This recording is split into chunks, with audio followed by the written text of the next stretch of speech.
us, especially in Indonesia, because of our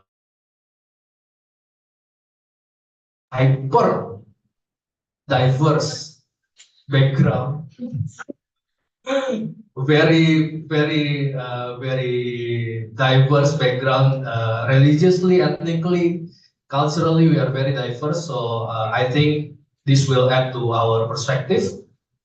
So let's welcome Professor Rötting for his presentation. Time and space is for you.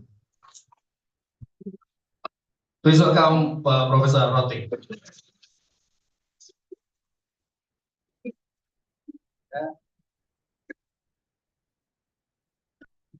Can I use the mic? Is that better for you? Yes. Yeah. So welcome everybody, and thank you so much for inviting me. Also, I'm very happy. You make me feel at home already. Maybe you can guess that I come from. I can listen to myself. That's very interesting.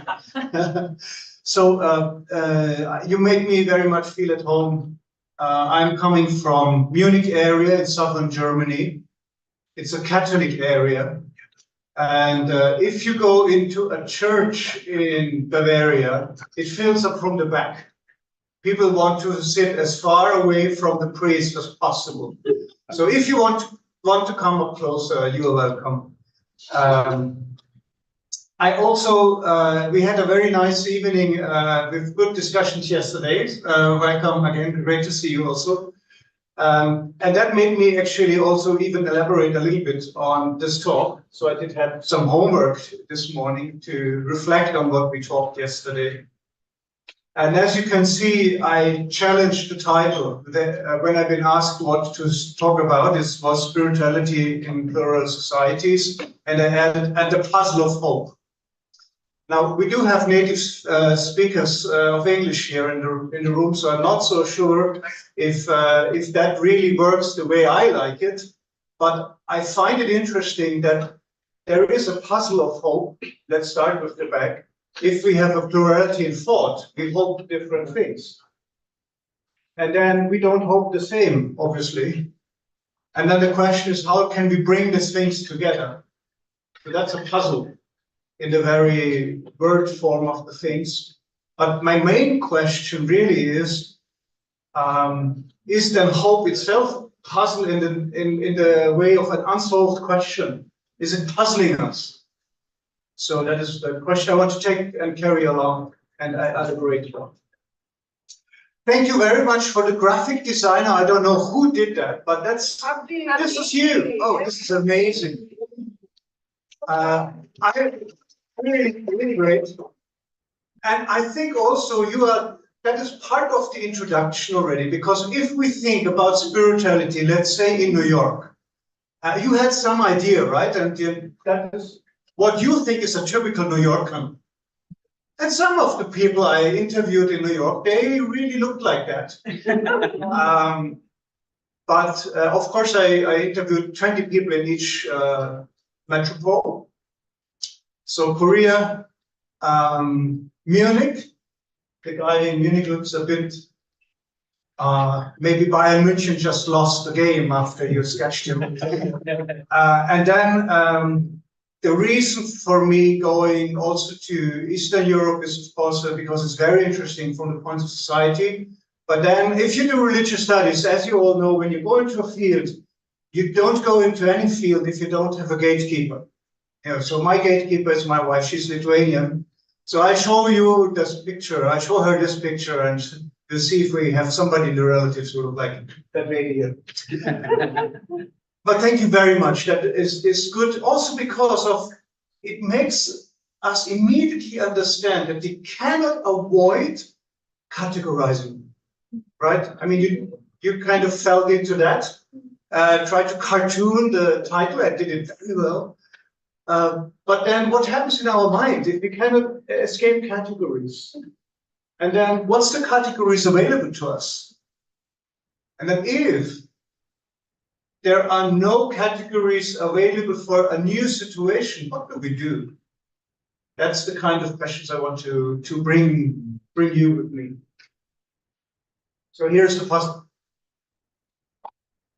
So first I want to, we are actually in the middle of the introduction, and then talk a little bit about religion and spirituality in plural society, which actually means that I want to say what I understand when I say religion, and you will be a critical listener to that. We just chatted about his master thesis, and he will add a definition on religion. So I hope you can somehow agree on what I share about religion. But maybe more important for my thoughts today is, are I talking too quick? Shall I slow down? Or are you okay? Good. What is spirituality? That is not clear at all in our context. But whenever you ask somebody on the street, they know exactly what they mean when they use the word. So I want to share a bit on that. And then it brings me to spiritual identity, which is a process, I think, and maybe an always unfinished one. And then also I do the same thing you did with the categories. I will develop categories of spirituality. And that brings religions, which I use as if I talk about religion, I mean the organized form. If I talk about spirituality, I'm talking about more personal side. So but I'll be clarifying that. So the organizations might have, before it's the subjective perspective, as you can see, number 3, and then number 5, the organization. If that what people think and feel and have an emotion about that spirituality, if that is so plural as I think, it cannot leave organizations untouched.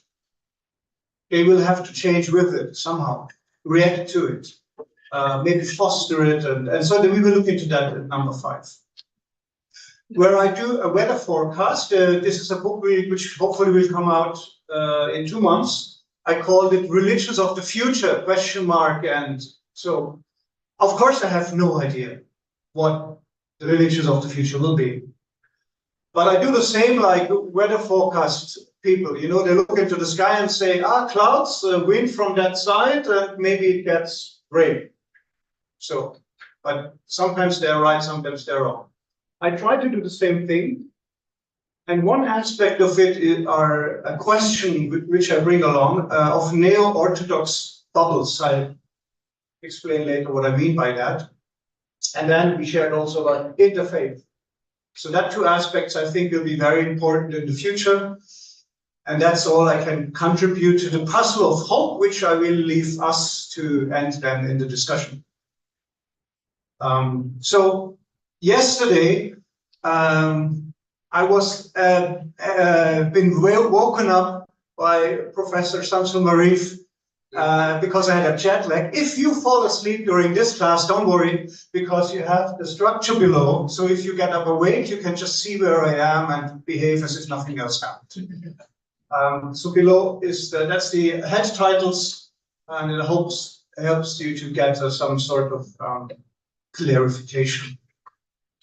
So first of all, religion and spiritualities, they develop in dynamic transformation in plural societies. There is actually nothing more to say on that. They cannot do differently, but sometimes religions try to advertise themselves as if they are everlasting things.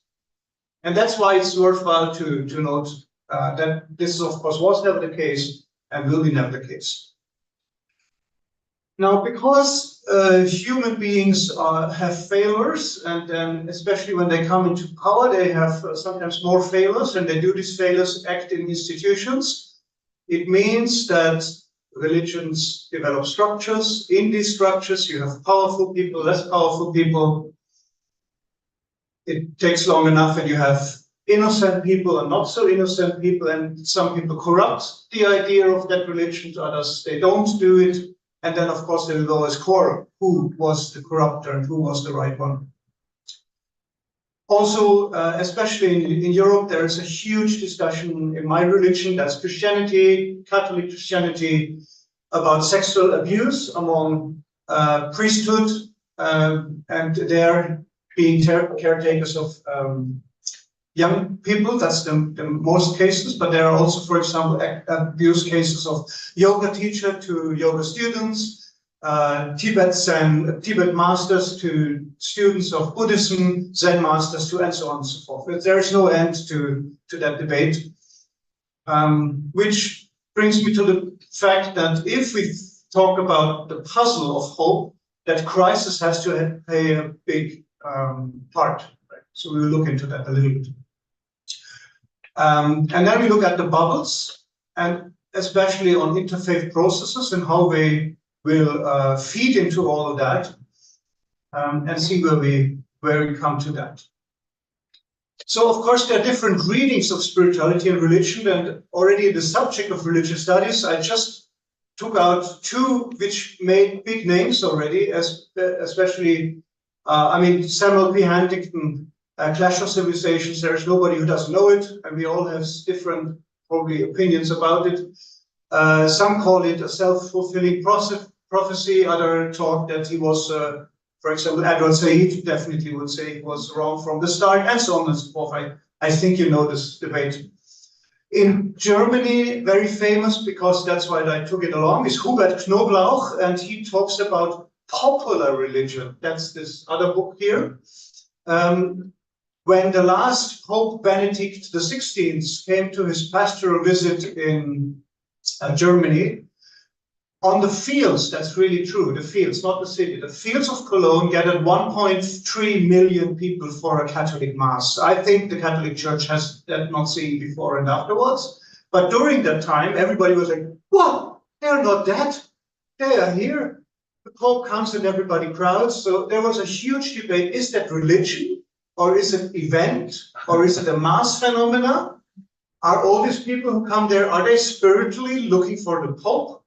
Or that just want to be seen on TV? Or, you know, there was a huge debate on what is that?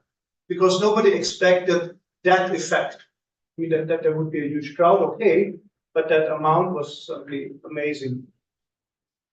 And it came up that maybe religion is just one of the actors in the theater of time.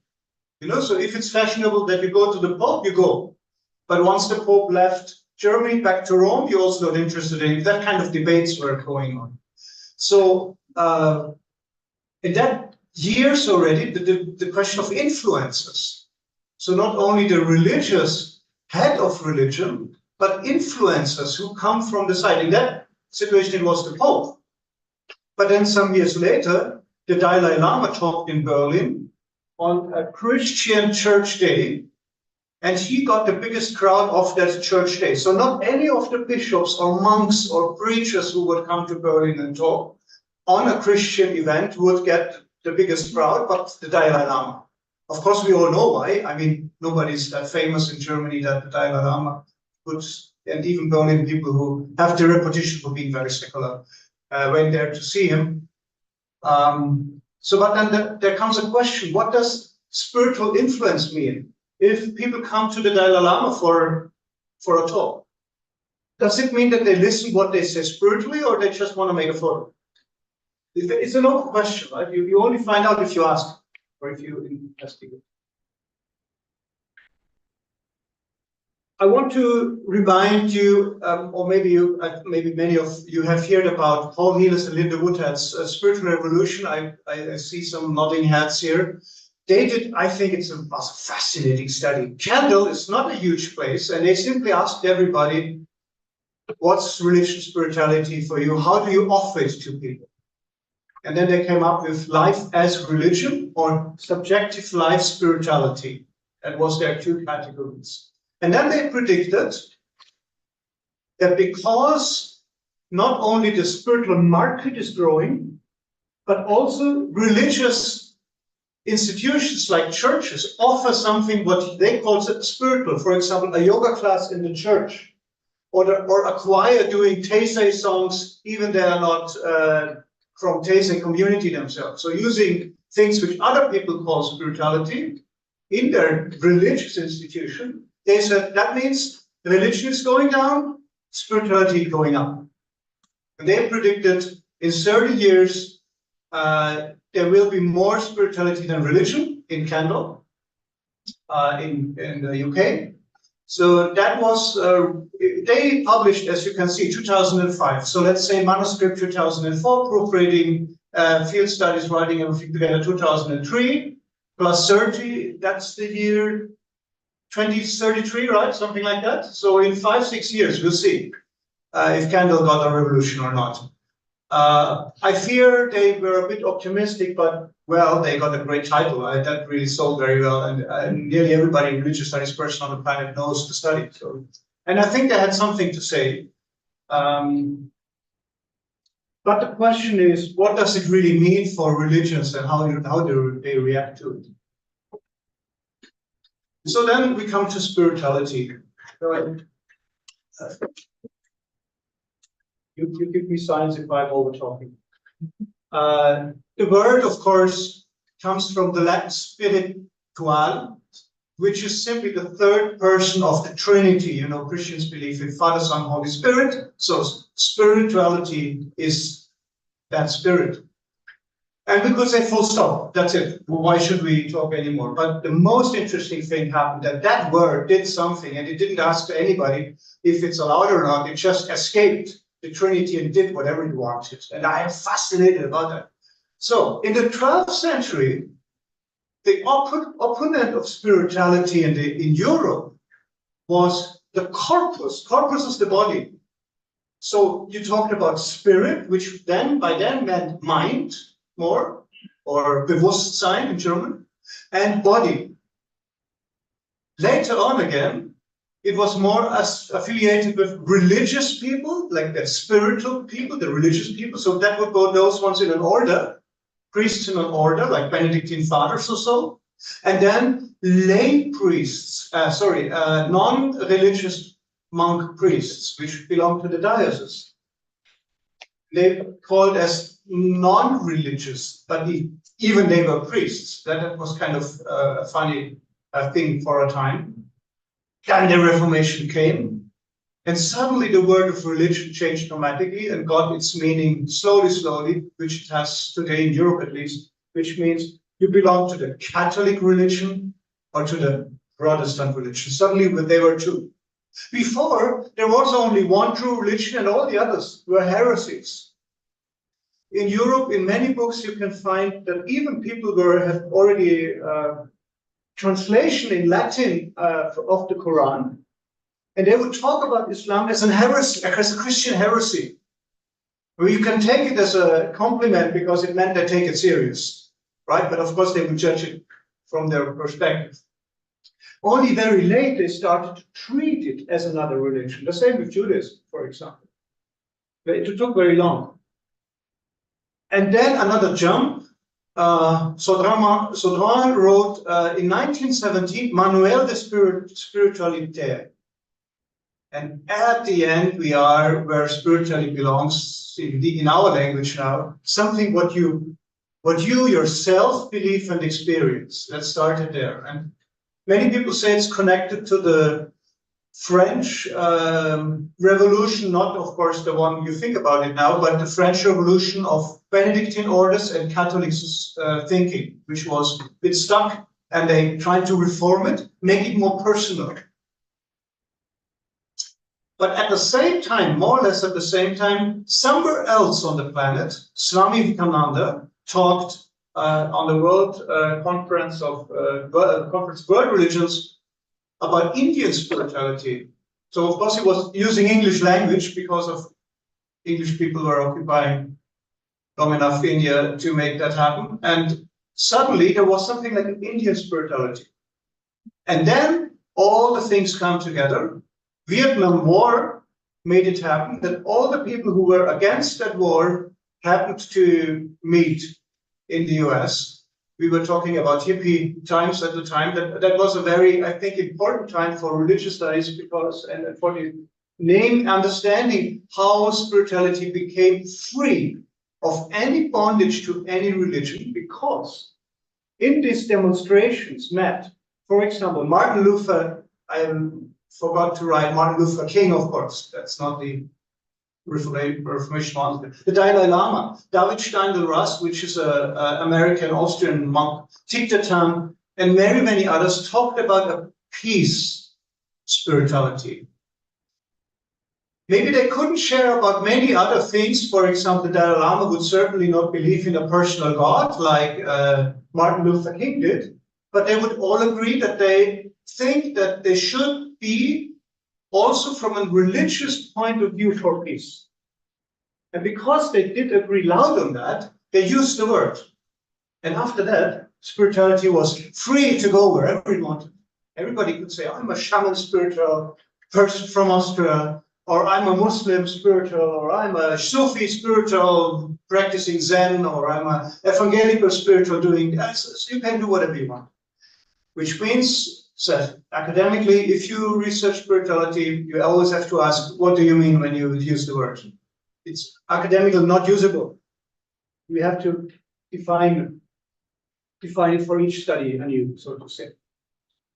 On the top of that came then also Ken Wilber, who is a very wide read also in Europe and in the US, of course. I don't know if he's known in Indonesia so much. Integral spirituality.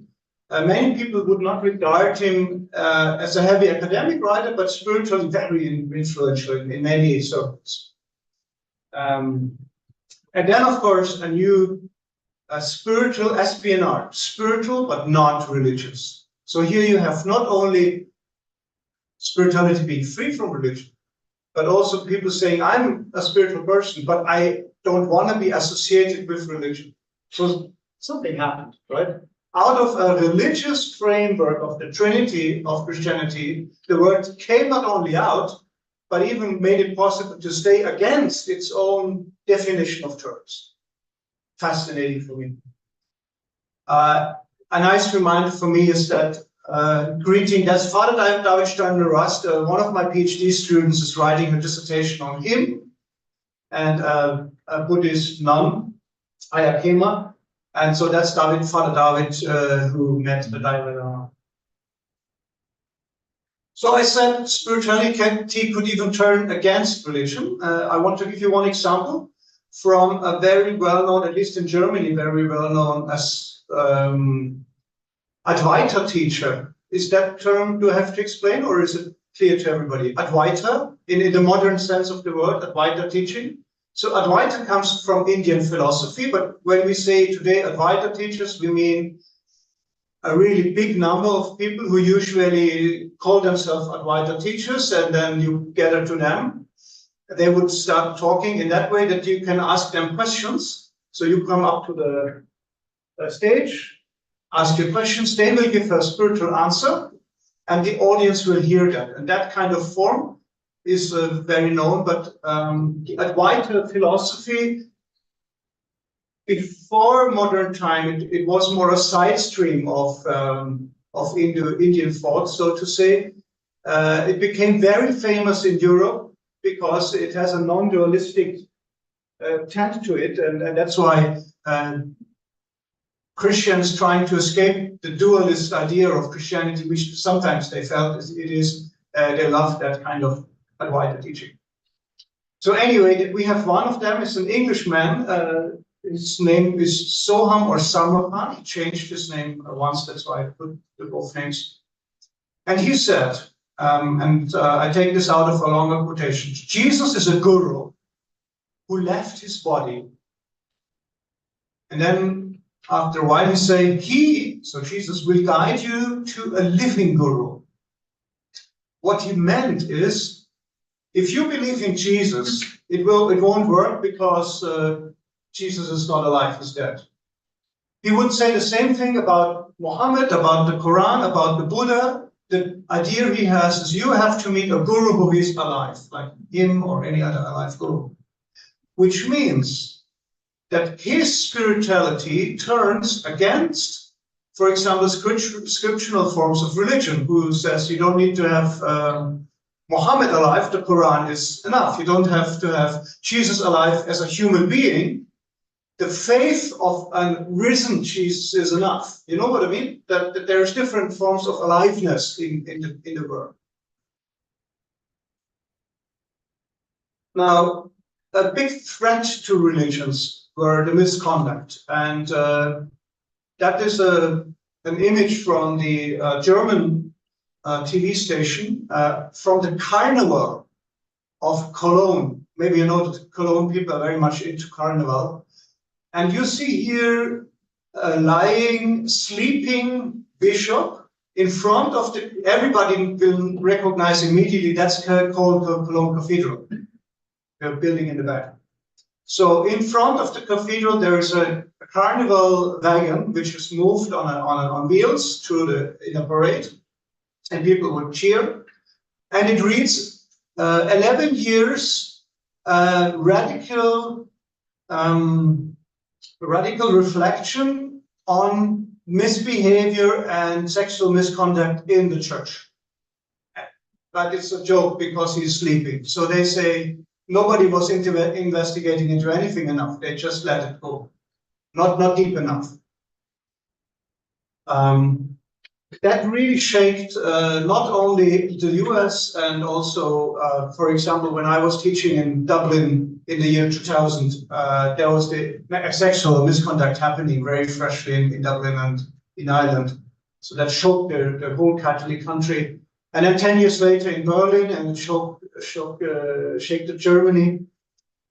But by now, also now, at least in Western Buddhism, very many Buddhist gurus, masters, teachers been shown of misbehavior. That's not the same form. Usually in Catholic Christianity, it was the priests doing misconduct to young students, children.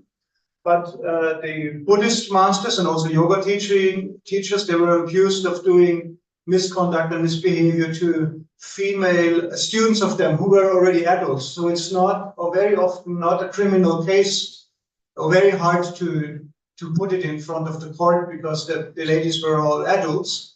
But the framework of a guru to a student made it much more harder for them to resist. Sometimes they also believed that if they have sexual intercourse with the master, it would help them to get enlightened or something like that. So these things to be known brings religious institutions into heavy crisis. It brings traditional religious people and their spirituality into crisis because they can't believe the popes and the bishops anymore, as you see from the picture. But also those who 20 years ago left their churches and entered yoga or Buddhism in the West streams.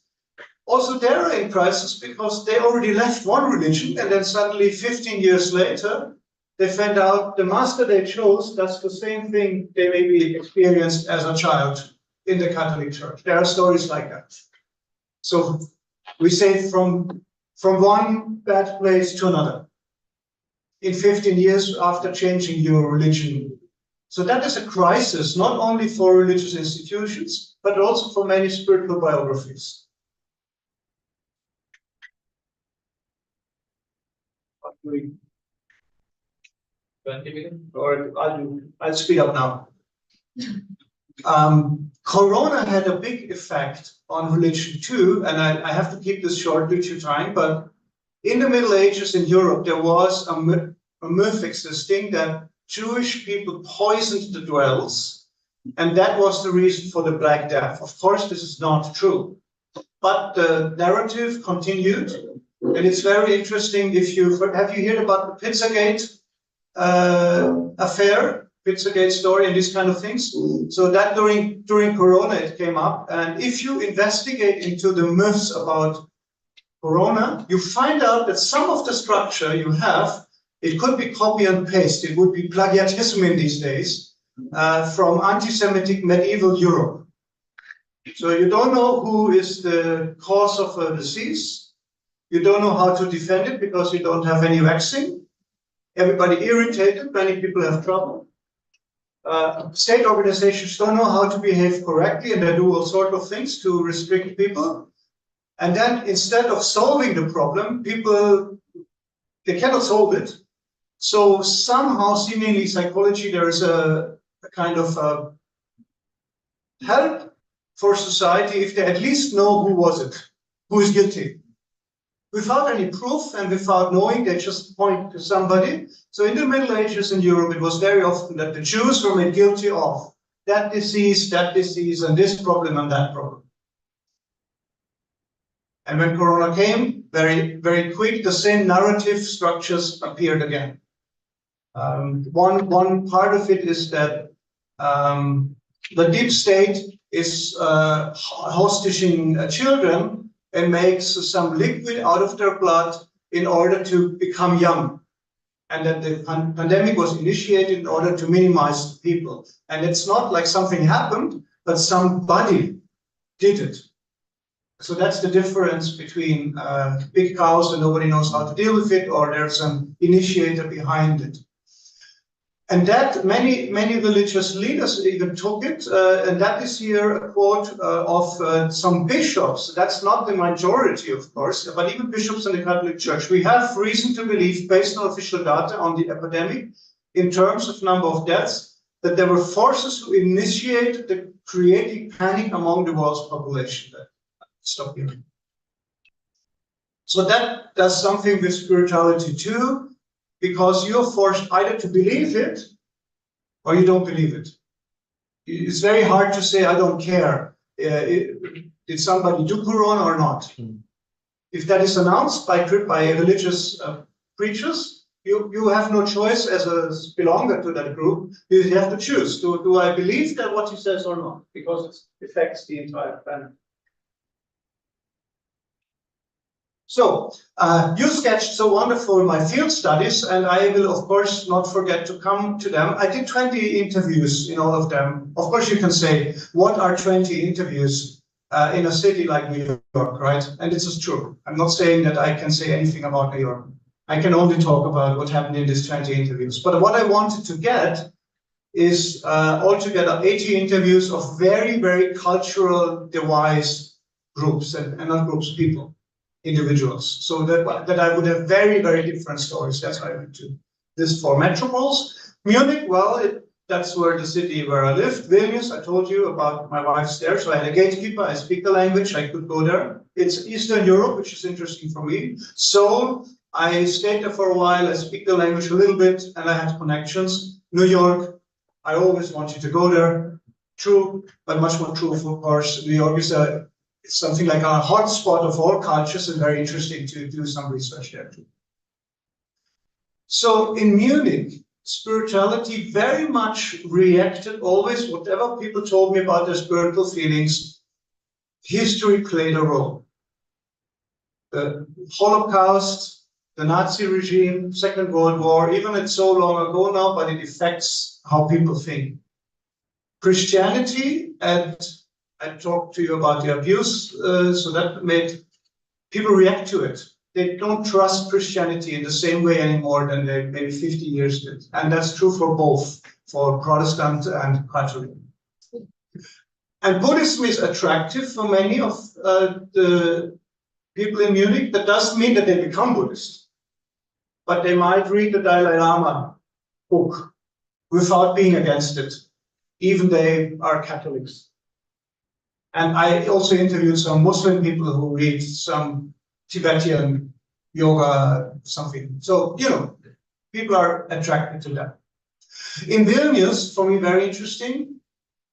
In Soviet Union, in the cities, you have officially atheism. So in the school, there was a teaching that there is no God, full stop. But then if people would go out in the countryside on the summer to their grandma, the grandma would say, let's have a prayer.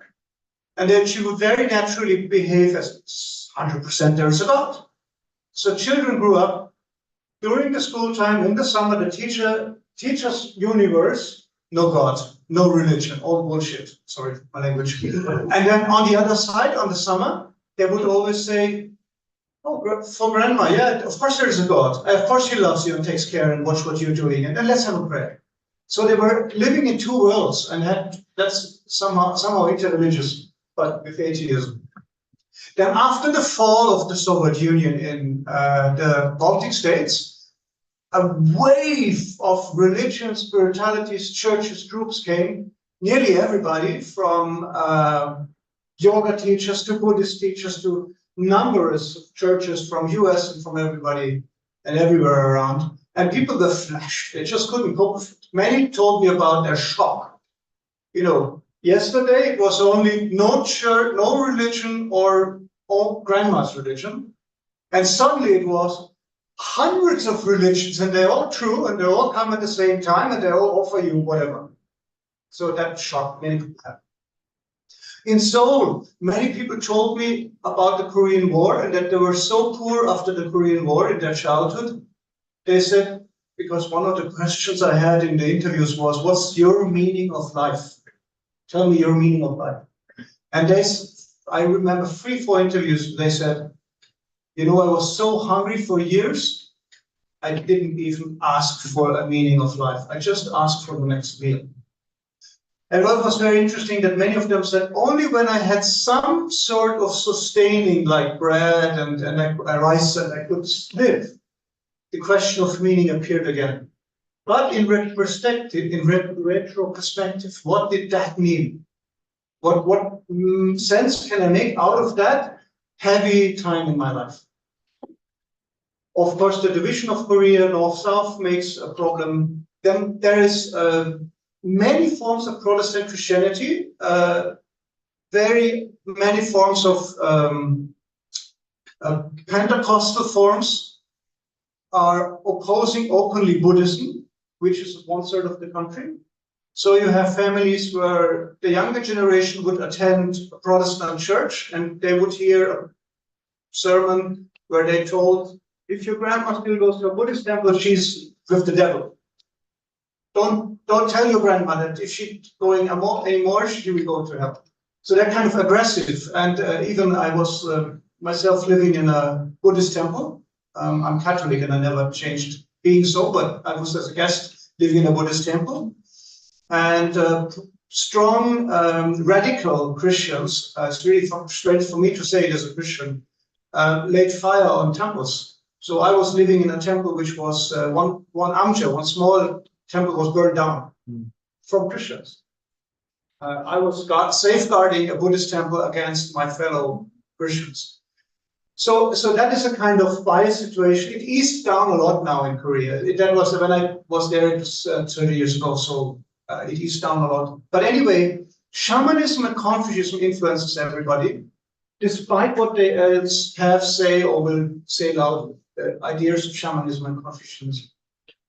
In New York, when I was there, it was 3 months after Trump's election. And there, even everybody said to me, when you go to the US, never talk about politics. But I didn't have to ask any question because nobody could shut up about it. They all had something to say about Trump and Trump being a president, either good or bad or whatever. It was not, they were not bored by it. There was something to say about it. And they also connected it with their spirituality and with hope, because either they had big hopes or either they had big fear. So there was no, I don't care. There was either hope or fear, big hope or big fear.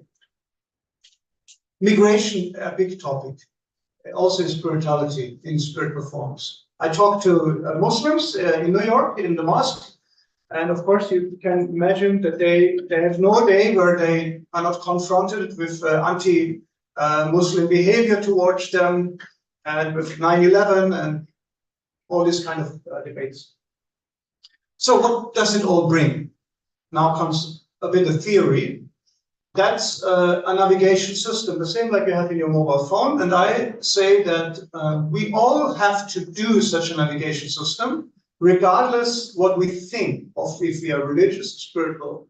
But spiritual people will call their navigation system their spirituality at the end. So it starts with the blue map. I'm sorry, I see now I didn't translate the wording here. It means primarily map of meaning. The blue map. This is, we are born with it, right? I cannot change the color of my skin and my hair, my mother tongue, my parents' situation, if I'm the firstborn or the lastborn or sandwiched in the middle, if I rich or poor. Many of this is just given to me, and that makes much of my blue map. The same way, I'm born in a Catholic Bavarian surrounding. My mother comes from Lower Bavaria, my father was a Protestant, and I grew up somehow in the middle. I went to class with Muslim children who came from Turkey, and all that makes up my blue map. What I think and what I feel. Most people in this day and age, they cannot live with only the blue map, because simply you know that somebody who is close to you has another blue map, which is not the same. Even, I live now in Austria, many mountains, many valleys. Imagine there would be a village where all people would have the same map. Nobody thinks different, just theoretically. Can you imagine the wall they have to build in order to sustain that? All tourists would come in and see that village, and suddenly everything would change. So even if we live in a society where, let's say, a village would have all the same religion, everybody in this village knows nowadays that there are other villages who have different religions.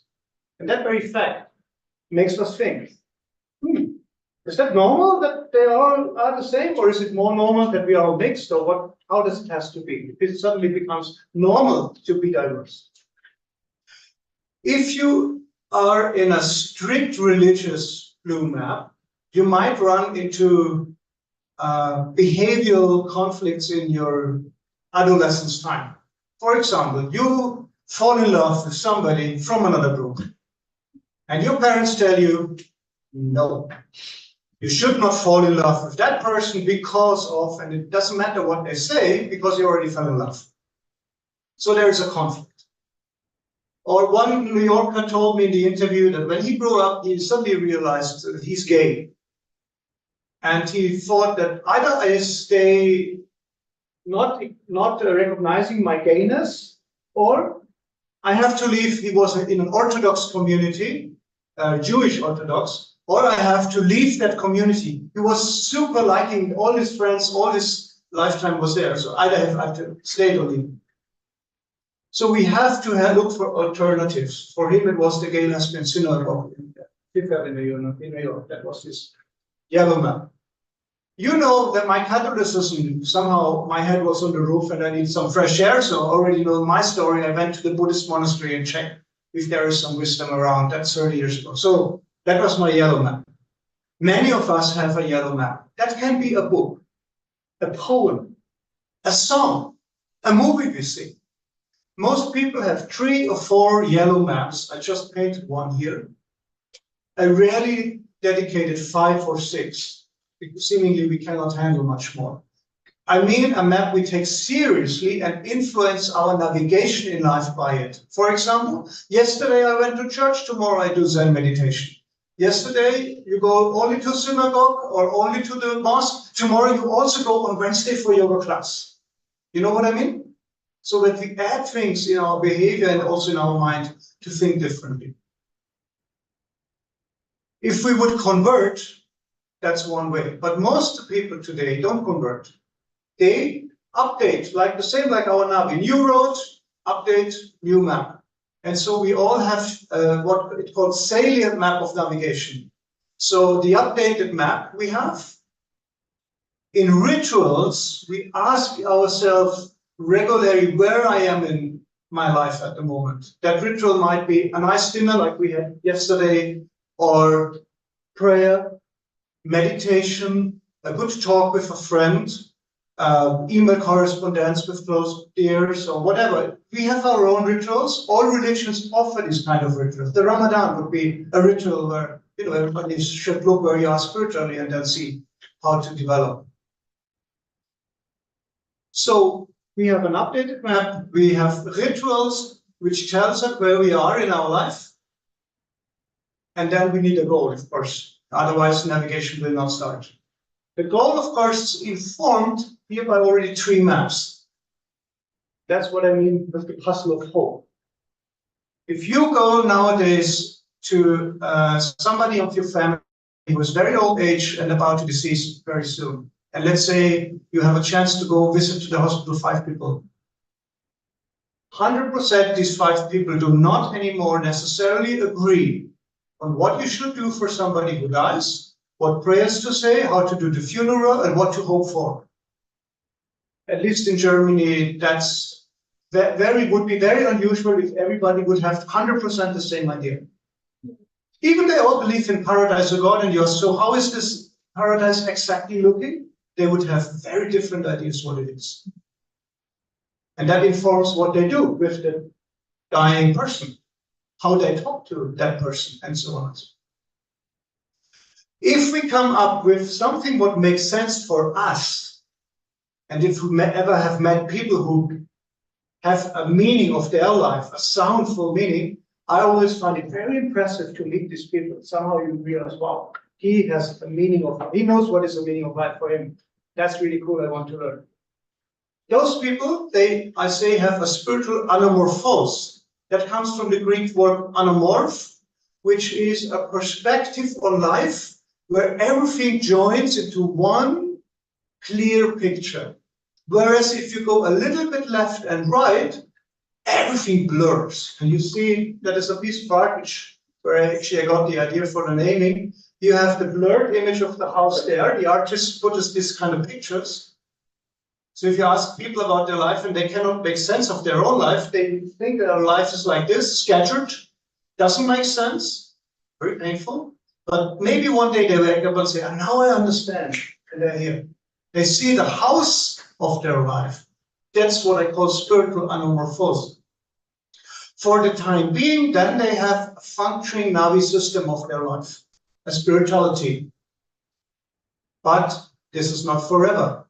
You can be a believing Catholic, Sunni Muslim, whatever you are, Protestant, Baha'i, and then let's say your child dies in a car accident and suddenly you're from here to there, right? It's not a guarantee that your understanding of meaning of life of today will be there tomorrow. We have no guarantee. A war starts, or a flood comes, and suddenly the meaning is gone. But my interviewers told me we get experience in getting together the pieces of life more quicker as older we grow if we are not only old but also wise. That's at least I really could take from the interviews. So I don't say that there is an everlasting meaning of life. It's a work, but we get a routine in getting back to it. If you analyze now many forms of spirituality, which I did, and you see that grid here on the right, I will not go in details. I found 4. There is a Eunaise spirituality, which means spirituality and religion blend.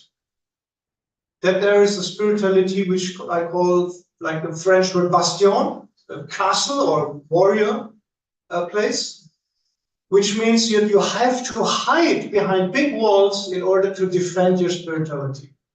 The good thing is you can heal in that wall because you are among a group, everybody thinks the same, you can heal some wounds, but you have to offend everybody outside, which is a hard task to do.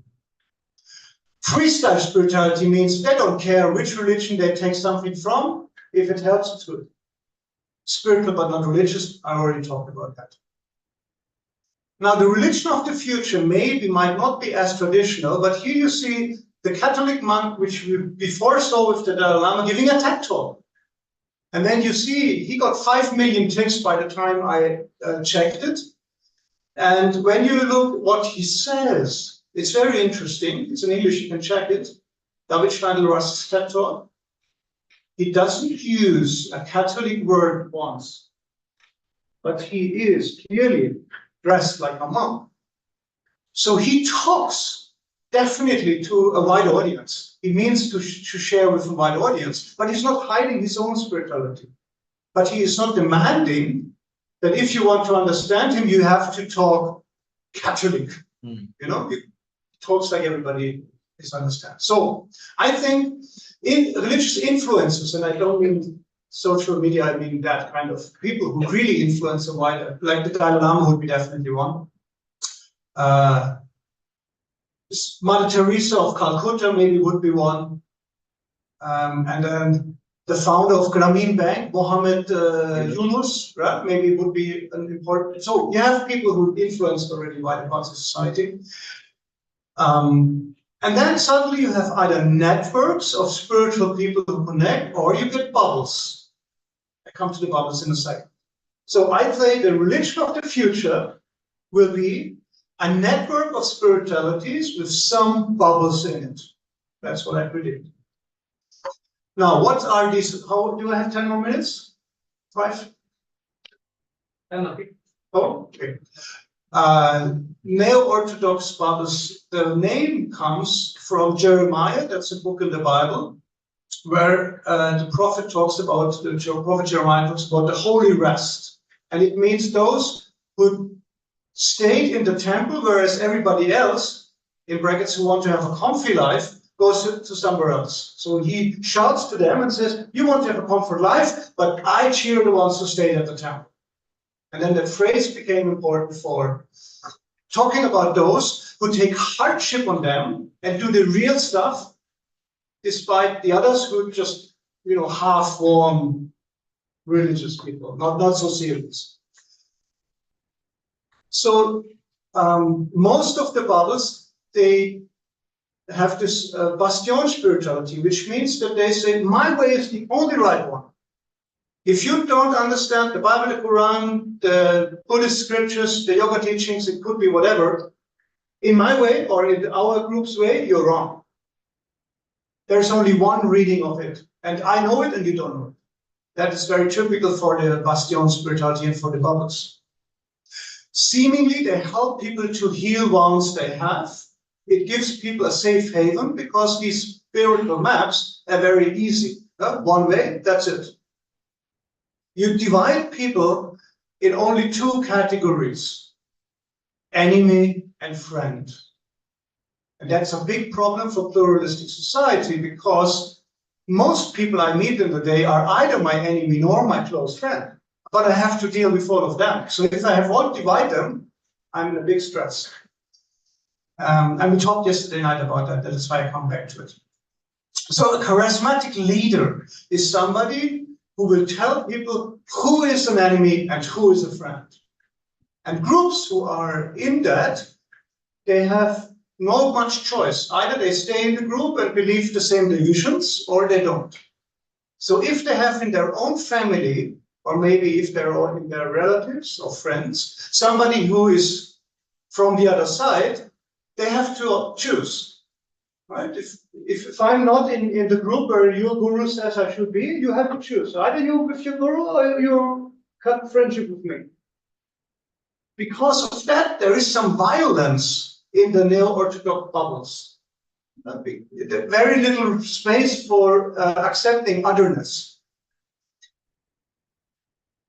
Because of that, they close, and that there is a big chance for misconduct or abuse, seemingly because of a closed space. If you put people in a closed space, they maybe family, and during the pandemic, we all realized that sometimes you lose temper and shout, which you usually would not do, simply because of no fresh air and no walking somewhere and so on. My interviews suggest that some people, they stay 15 years in a community before they leave it. Even the last 5 or 6 years, they already have a feeling of something is going not right here. I should actually not be anymore in this community. But of course, that community gave them safe space for many years. There's also many good things in that community, so it's hard to leave. Interreligiosity. An extreme form is today that people say, I belong to 2 religions. Paul Nitter is a famous one. Who of you knows Paul Nitter? Yes. And the book, Without Buddha, I Could Not Be a Christian. I'm a little bit proud that on that evening where he met the master, with whom he did the retreat, with whom he later then did his vows, John McCransky, I don't know if do you know the name, a US Buddhist scholar. So that's the reason why he was always interested in Buddhism, but then he said, I actually can become one. But he's a Catholic professor.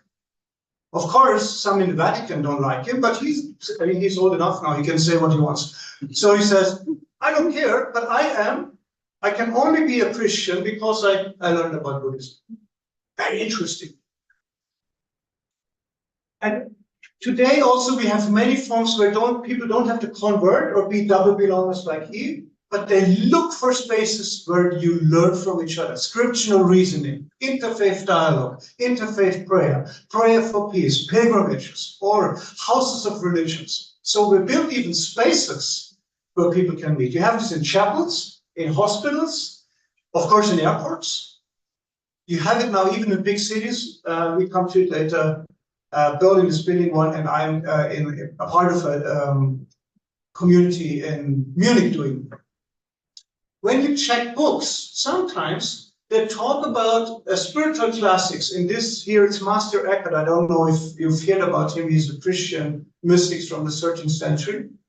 Very famous in Europe and also in Japan. Japanese people mad about Eckhart, Zen scholars. But when I translate you the title means let go. With Master Eckhart into the here and now. If you hear the title, you wouldn't know immediately that it's about a mystic's teaching, because the main title is just about letting go. 20 years ago, the title would have been Master Eckhart's Spirituality of Letting Go. You understand? Yeah. The main thing now is letting go. And even you have secular form like mind-based stress reduction, where you let go of Buddhism or something altogether and you just let go. Wherever that leads you, but that really happens. And it's also a form of spirituality. Now here we have the houses of religion.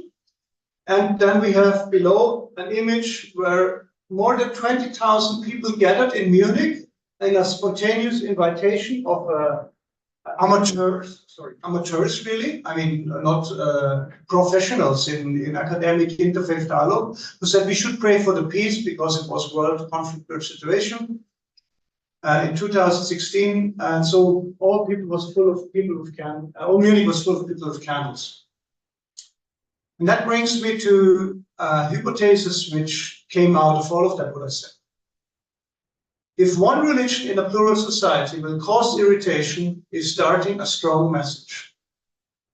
And I say, even in Catholic Munich, if the bishop goes on the marketplace and preaches every day, long and long and long, people will say, why is he doing that? I want to have a peaceful shopping day today. You see, it's not, even he's the bishop of the Catholic Church of Bavaria, he cannot do what he wants. And I think it's the same for all religions. Of course, there are ones who will be criticized quicker than others. But I think no religion can just do what they want. Because of plural society, you have to respect that other people maybe don't agree. But if religions manage to get together in an interfaith cooperation and share an aspect of their teaching, not everything. For example, about climate change, about the ecological crisis, about issues, about food, something where many people share, and if peace in the world. If they come together on the stage, suddenly they can say things where even the secular crowd will not oppose. And I found that in many researches. We are at the moment doing a program, and Samsul, I told you about the artificial intelligence and what we're trying to do to prove it. We found that very interesting, that an interfaith cooperation can reach into secular society much further than one religion alone. At least for the European and North American context, I think that is true. But North America has a very different civil religion than Europe. I think that. So now I'm already descending, well, how can we put these pieces of hope in a wider narrated story? Will there be ever something like a greater narrative for all of us, like all our children in 20 years, or my grandchildren, will they share a narrative of hope? Or will be hope so scattered like spiritual stories are these days? But of course, there are similarities. We all look for our own spiritual well-being. We look for others. We want to reach a goal. And there are many, many things people share despite all the differences. What if the bubble, or one of the bubble, becomes an active agent? That actually can happen if a political institution decides to marry with one of the bubbles and gives money. So then, for example, even misconduct in the bubble will be silenced by power, right? And then they grow, the bubble grows and grows and grows, no stop. So the outside appearance of the bubble is bigger than its actual effect from spirituality inside. And then they gain power, they can get buildings and stuff and whatever, build institutions. For example, some parts of the Catholic Church in Europe at the moment, they draw out of major universities, and then they have a theological faculty in a Catholic university, and there's a big debate, is that good or bad? Some say it's good because they can teach what they want, others say it's not so good because if they're in a big university, at least they have to debate with everybody else, which is healthy. So there is a debate on that kind of issue. Could interfaith process become a way of deal with that puzzle? So the very interfaith process itself as a way of spirituality. That seems to be plausible to me. Here's the puzzle again. So you have so many different biographical narratives. And you have not only one of them, but they only have layers. You remember the maps. And all these layers, they come together in navigation systems, which update all the time. And maybe you just have to be in a concrete parking slot to understand that your navi doesn't work in that. So if we don't update our navigation system, we feel alien to our surrounding very quick. Usually, we never navigate when we know the way. So spirituality is always for situations where we don't know the way, right? Or where we think that our way, which we thought is wrong. Okay? So social cultural influences have a strong influence. For example, my children come home one day and say, Papa, there is now everybody, when you have a job announcement in Europe, there is male-female diverse. But in our school toilet, there is only male and female. It's a mistake. And you see, they see that there is some irritation that the job announcement, they have a different map of meaning than the carpenter and builders who built the school 50 years ago. And God knows what they will do in 10 years. And I also don't have any meaning on that, especially. But it's a very good example how quick maps of meaning can change. Job announcements in Europe have the D to have, whereas facilities don't. So the puzzle of all societies are actually not one-colored, but they are colorful. So if we have so many colorful puzzles of hope, will the creation of a puzzle create spiritual struggle? If we share about what we fear and hope for, will that divide us or will that foster dialogue? How much different can a nation, a group, a church, a mosque community, a spiritual meditation group can encompass? What is too much? On what do we have to agree in order to become a spiritual, active human being? And when the division has to be concrete. Will societies and individuals deal with groups and individuals to hope, and how can we do so if there are so many individuals who have to update their Navi system? It becomes more complicated, but we don't have enough wise men, women, and priests and gurus who know about that. They do mistakes themselves. They actually themselves sometimes have to update their navigation system. So if an unupdated navigation system tries to help to update a navigation system, what happens? That's actually a quote in the Bible: if a blind man leads blind, you have to be careful. Now, that brings me to the close. Hope is a process.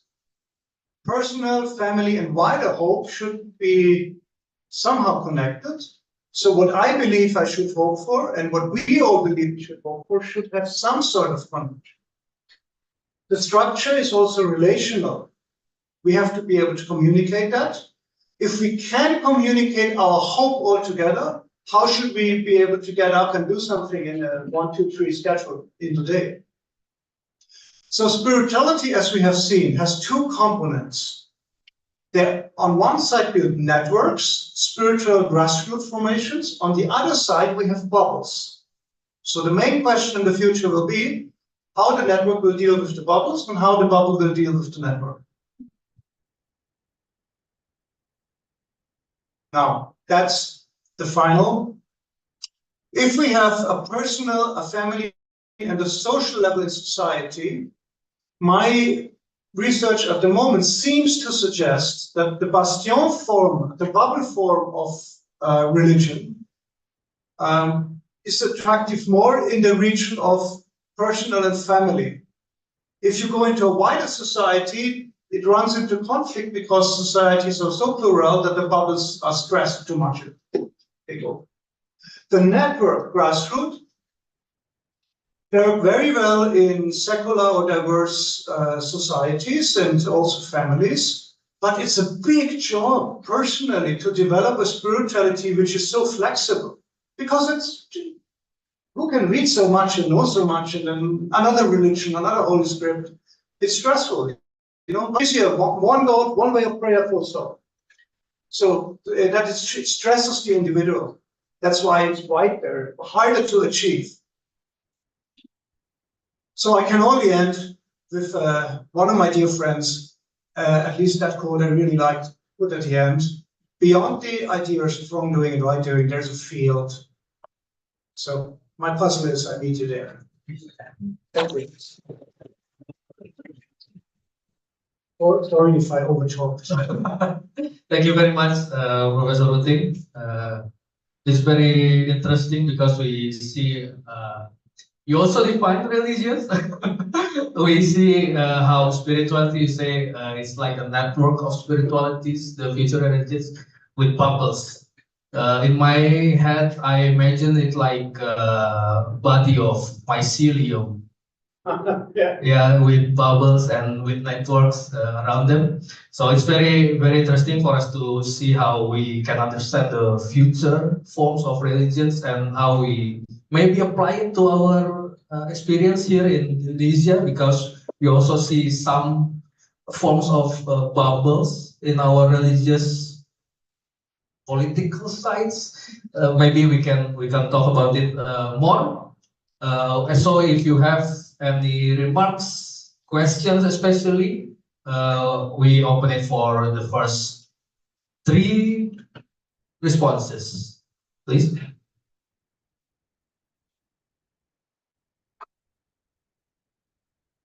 Anyone? Oh yeah, Mas Ancu first. Mas Ancu first.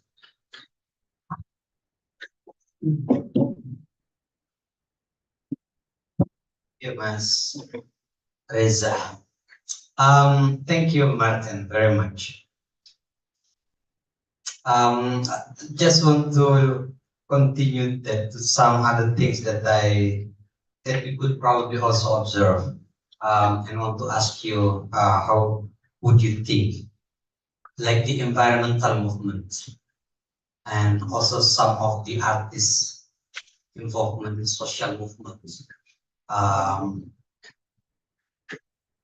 They are also thinking about meaning of life, the way they gather, the way they also,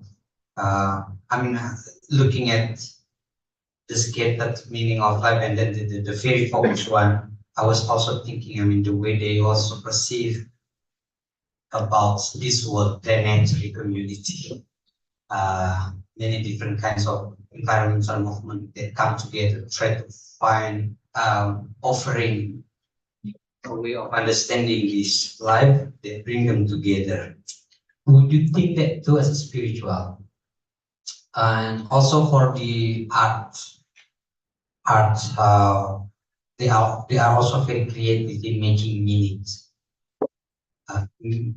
Meaning making, they make meaning visible, and many times those visibles are not even unthinkable, but they make it visible, and so we have seen that too many. And would you see that too as also a spiritual that could contribute to the bubbles? If not,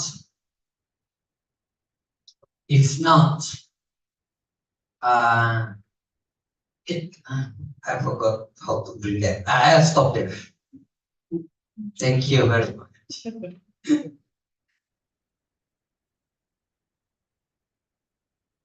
Anyone else? Before Should I wait until 3? Yeah. Or shall I? you can respond first as we wait for other Yeah. responses. So thank you very much for these questions, Anshu.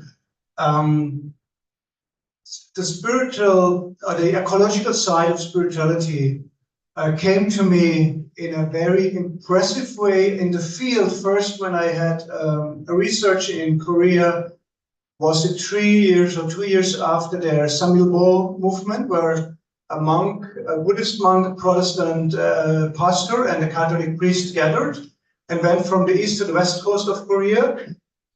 2 steps, 1 bow. I think you all know this 1, 2 steps and full bow to the floor. So how is it? One Step bow? a full bow to the floor. Like bowing. Like I thought you want to show it. I show always to my students. We can go together like that. They crossed Korea, which is amazing, but they didn't do alone. After 1 day, it was 100. After 3 days, it was 1,000 people, and you can Google it in the pictures of Seoul, where the entire road, 5 road of Seoul is full of people, 2 steps, 1 bow. The reason was environmental. They wanted to build a highway through a holy mountain for the shaman, but also there was a big Buddhist temple, but mainly there was a nature resort. And they wanted to build a highway through that, and people were protesting against. And you said that I talked before about tensions between Protestants and Buddhists. So if I say that Protestants, Buddhists, and Catholics together were doing 2 steps, 1 bow, you know what I'm saying? That interfaith action can cross boundaries which one religion cannot. That's one example. So yes, interfaith action is a very big part. And I also showed the light chain in Munich, candlelight. And also when you look, I'm sure you know about this, because in peace studies, we all know about how the Ukraine peace movement, is very sad to say in these days, the Ukraine peace movement on Maidanplatz some years ago informed the Arab Spring. I think you know about that. They sang songs on the Maidan, and then the students who organized the Arabic Spring movement, they said, well, we can't sing songs and light candles, so they decided they do prayer, because police will not offend prayer as easily. So whenever police came, they had a sign with mobile phones, and they started the prayer together, and suddenly they de-escalated the tension towards them through the prayer. But they learned that action from the Orthodox Christian in Ukraine. So that was a peace practice. Also interfaith, so that's one answer. Can the environment movement help? I would say yes and no. I'm sure you are aware about that wonderful book, Dark Green Religion. So if I understand that correct, and also in my research, there are those people who simply say the nature is the divine. If nature will kick us human beings out of the plan because we disturb, that's the divine plan, right?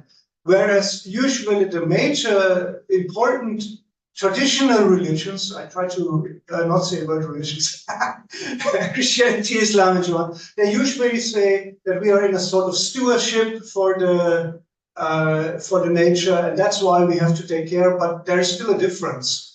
The steward still is the boss. Right, even you take care about nature. The stewardship is something given to you, but you not own nature, or you're not in a way also you're not part of it. There's a distinction, and these two ideas can clash. For example, if it comes to the fact if some forms of environment protection would harm human beings, like we say it's good for all nature, but not for us. Then some would say, well, if it's not good for us, maybe we shouldn't do it. but a smaller amount might say from a spiritual reason, nature is divine. How can you act against nature? Even if human being will decline, nature is the boss. So there is some conflict in that views, and if you interview members of grassroots organization of environment groups, you will get answers which are in that direction or in that. And it also can cause conflict, which is a spiritual puzzle, I think. So your third question, I think I answered art. What would religions do without art? Because words cannot express everything. I mean, even the sentence of Rumi I would consider as a poem, so more art than just text. People who know the Quran always tell me how important is the beauty of the language. So that the artistic style of the Quran has some message in itself. When you hear Benedictine monks singing the chorale, you have to say. So yes, of course, art is important to spirituality. And if you look at new forms of spirituality, they might say that they are very fresh, but if you look at what they're actually doing, they mostly copy and paste from traditional religions. Even in secular society, there is a form of very secular remembrance, which all states on all the planet do, and I think it's deeply religious in form of ritual. It's a minute of silence and putting flower to commemorative places.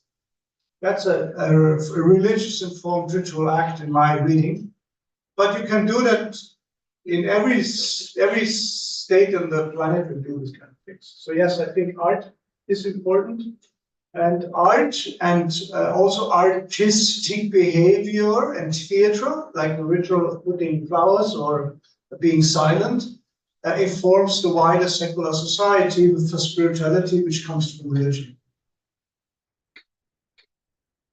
It may I clarify on that, just very quick. For that case, is art different from spirituality, or the art itself is the spiritual?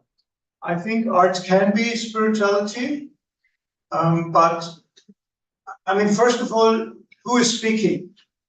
If the art speaks, in Lacan's act-subject theory, the art can speak itself. Then you have to interview the art, but you cannot interview art. So we have to interview the ones who listen, hear, read, enjoy art, the ones who create art, to see the purpose, and then we find out, do they mean it spiritual? Is it part of their life navigation or not? If it becomes part of your life navigation, I say it's spiritual. If it doesn't change your life navigation, no.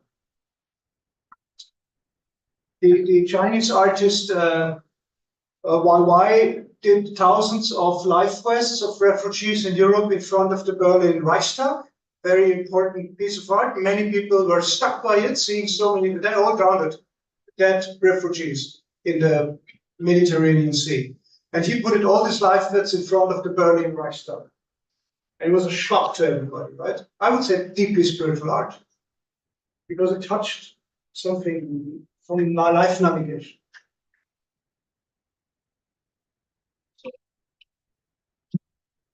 Yeah, yeah.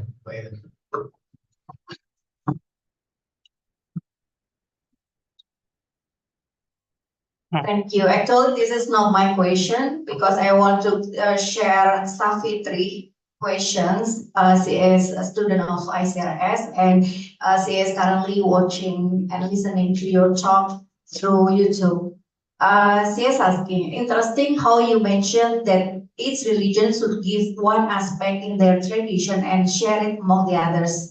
While what we understand today is interfaith dialogue can only occur when we live the shared values, what we all believe together. Can you explain more on that? And then, do you feel that the future religion can be best constructed from these shared values? Example, kindness, compassion, mercy, and etc. Thank you.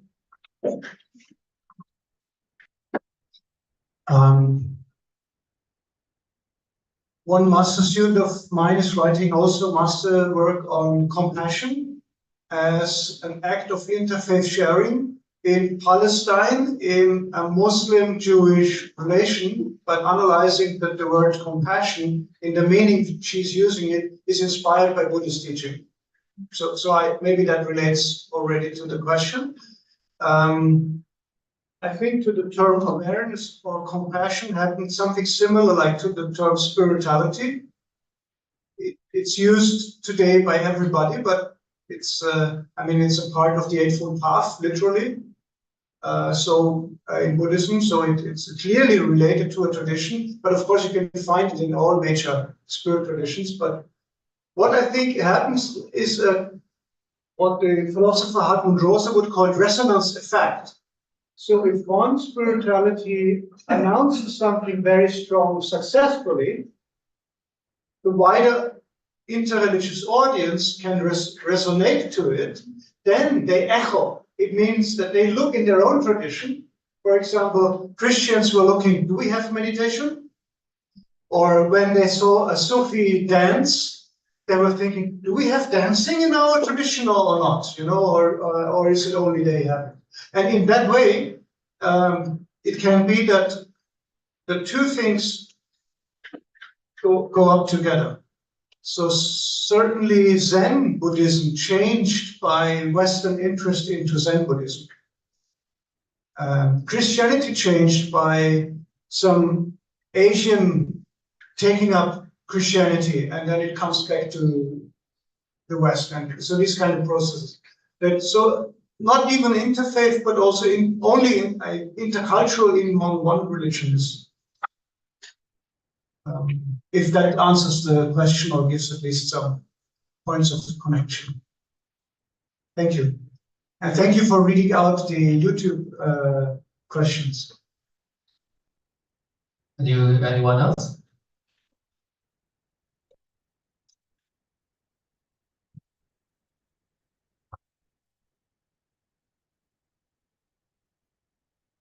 You for your presentation, Prof. Rötting. My name is Ricky. I'm from Solo, and this is my question. You told us that there is a spiritual anamorphosis. Usually, there is a spiritual anamorphosis of the bubble of religion. Christian spirituality is also included. And in my context, some of my friends who get upset to the old bubble lost meaning in life, lost anamorphosis. Others that stick to the old strict bubble that demonize other bubbles. Maybe they don't see more beautiful meaning or anamorphosis beyond their bubble or trans bubble. Is there anamorphosis of encountering the other in pluralistic context? If there is, what is it? I think it is necessary to raise the puzzle of hope, so a great meaning or greater meaning narratives of peace beyond our bubble. Did I understand correct that you asked about demonizing and anamorphosis in when you demonize others? Did I understand or? Yeah. Okay. You're not the first one asking that question. Somebody asked me once, how can you distinguish between a spiritual anamorphosis and ideology? If I understood your question, it goes into that direction. So if you demonize or against others, can that be a spiritual anamorphosis? That's the question. I think the only way to answer it is by the goal which that anamorphosis would describe. So you would basically have to unwrap that maps and see how they locate. So for example, some people, they read Holy Scriptures to locate, some people they pray. So what is the form where they say where they are in the map? And where do they want to go? And then the question is and I think it cannot be answered in general, but the wider society would say, if the result of a spiritual map divides the entire society and family and individuals, then that cannot be healthy for all three parts. And therefore, maybe we would not need to call it ideology and not spirituality. Now, We might call something spirituality today, but in 50 years, maybe professors will look back and say that was an ideology, or vice versa, we don't know. Some radical philosophers, I remember a very heavy debate in Munich I had one night. He said to me like that, he said, this is crap what you're saying, because only in 100 years people will decide what was ideology, what was philosophy, what was religion, and what was radical, too radical for being religion. But traditional religious teaching has some answer to that, and I will share only one with you. And I think it at least can inform religious studies. I'm not speaking as a theologian here, but it can inform. The founder of the Jesuits, he was saying the distinction between a good and a bad force you can see if a thought you have is feeling like a drop of water on stone or on glass or on timber, hard and sharp, then maybe it's bad. Maybe it's bad thought. But if a thought is feeling like a drop of water into forest ground, you can be very sure maybe it's from the Holy Spirit, Christian, from the Holy Spirit. This is not a religious studies quote, it's a traditional religious saying. But I just want to say it as an example. This tradition has a distinguishing tool. He would say if something appears to be sharp and strong, he would say it's maybe ideology. If it's soft and nourishing, it may be spiritual.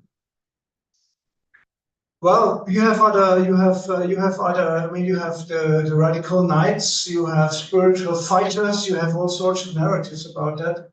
So I think there's no definite answer, but it is a very important question. Thank you very much, Professor Rötting. We give applause to Professor Rötting for the presentation. Before we close, I want to invite either Fazrin or Mas Ancu to give our personal token. Atau sulit sih.